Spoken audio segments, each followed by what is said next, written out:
जो कारनामा मोदी ने 2014 में किया, 2019 में फिर दोहराया। 2024 में भी कमोवेश वही कहानी दोहराई जाती हुई दिख रही है। 543 सीटों पर विपक्ष अकेली मोदी से लड़ गया। हर सीट पर सिर्फ मोदी से आमना सामना हुआ। पूरे चुनावी दंगल में मोदी विरोधी मोर्चा मोदी के सामने घुटने टेकता हुआ नजर आया।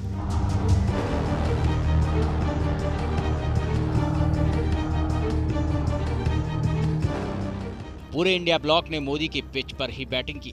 मोदी जैसा चाहते थे कमोवेश वैसा ही हुआ। ऐसा हम इसलिए कह पा रहे हैं क्योंकि मतदान के बाद सर्वे के नतीजे मोदी को तीसरी बार सत्ता पर गद्दी नशी कर रहे हैं। वैज्ञानिक आधार पर किए गए न्यूज नेशन के सैंपल साइज के सर्वे से तस्वीरें साफ हो गई हैं कि देश में किसकी सरकार बनने वाली है। हालांकि ये एग्जिट पोल है, एग्जैक्ट नतीजे नहीं है। अगर एग्जिट पोल के नतीजे सच हुए तो 4 जून को फिर एक बार मोदी सरकार का नारा सच साबित हो जाएगा। न्यूज नेशन ने पूरे देश की जनता के बीच जो सर्वे किया है उसके अनुसार एनडीए गठबंधन को 543 में से 342 से 378 सीटें मिलती दिख रही है। वहीं कांग्रेस गठबंधन वाली इंडिया ब्लॉक को सिर्फ 153 से 169 सीटों पर जीत हासिल हो सकती है, जबकि अन्य दलों के खाते में 21 से 23 सीटें जा सकती हैं। मोदी जी की डंका देश में फिर एक बार बज चुकी है। बहुत एक प्रचंड बहुमत के साथ मोदी जी देश में फिर तीसरी बार प्रधानमंत्री बनेंगे और देश में बहुत सारे काम, बड़े बड़े काम बाकी है और निर्णायक काम सभी अभी माननीय प्रधानमंत्री जी करने वाले हैं। मोदी बीजेपी के सबसे मजबूत स्तंभ है, सबसे पॉपुलर चेहरे हैं, जिनमें अकेले चुनाव का रुख मोड़ने की ताकत है, जो उत्तर और दक्षिण को जोड़ देते हैं। मोदी आगे चलते हैं तो करोड़ों लोग उन्हें फॉलो करते हैं। न्यूज नेशन के सर्वे के दौरान एक सवाल ये भी पूछा गया कि प्रधानमंत्री के तौर पर देश में सबसे लोकप्रिय कौन है। आंकड़ा देखकर आप बिल्कुल भी हैरान मत होइएगा।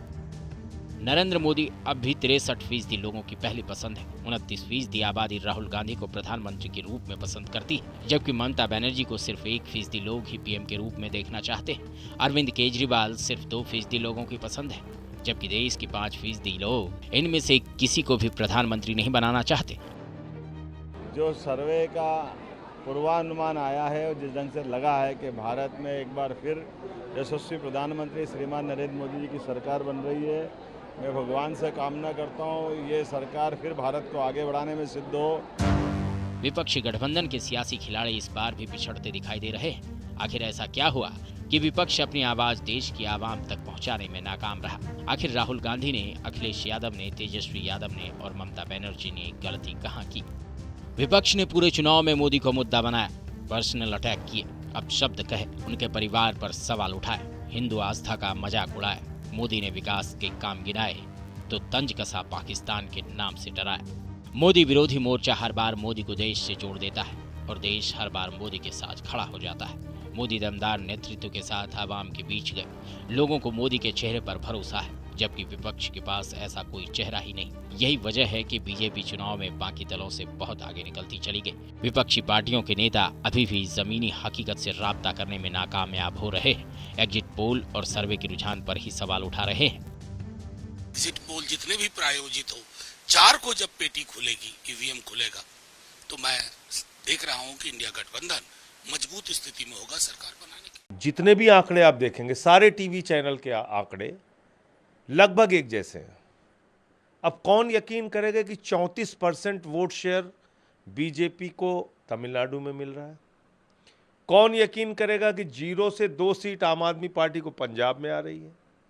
मतलब ऐसे आंकड़े आप दे रहे हो जिस पे लोग हंस रहे हैं। इंडिया गठबंधन मोदी के खिलाफ बिना रणनीति के ही मैदान में था। राहुल गांधी संविधान, अग्निवीर और आरक्षण के जरिए मोदी पर निशाना साधते रहे। मोदी ने मुस्लिम आरक्षण पर सवाल पूछा तो वो सिर्फ पूरे चुनाव सफाई ही देते रह गए। विपक्षी गठबंधन में कितनी अंडरस्टैंडिंग रही, कितना कोऑर्डिनेशन रहा, ये तो सभी को पता लग गया। चुनाव से पहले सिर्फ 2.5 मीटिंग्स हुई। चुनाव के बाद भी विपक्ष बिखरा बिखरा सा दिखाई दिया। ममता कांग्रेस के साथ नहीं लड़ रही थी। केरल में कांग्रेस और लेफ्ट में जोर आजमाइश थी, तो भला कैसे होता। लेकिन दावा देखिए, 2004 को याद कीजिए, उसमें भी ऐसा ही हुआ था। 4 जून को हमें, जो कि जनता का पोल हमने किया है, हमें 295 सीटें हमारे गठबंधन को मिल रही हैं और वो स्पष्ट बहुमत है। जो जनता का जो पोल है, जनता का जो सर्वे है, वो महागठबंधन इंडिया गठबंधन के पक्ष में है। न्यूज नेशन के सैंपल साइज के सर्वे के आंकड़े बता रहे हैं कि तीसरी बार बीजेपी की सरकार बन रही है। T news nation.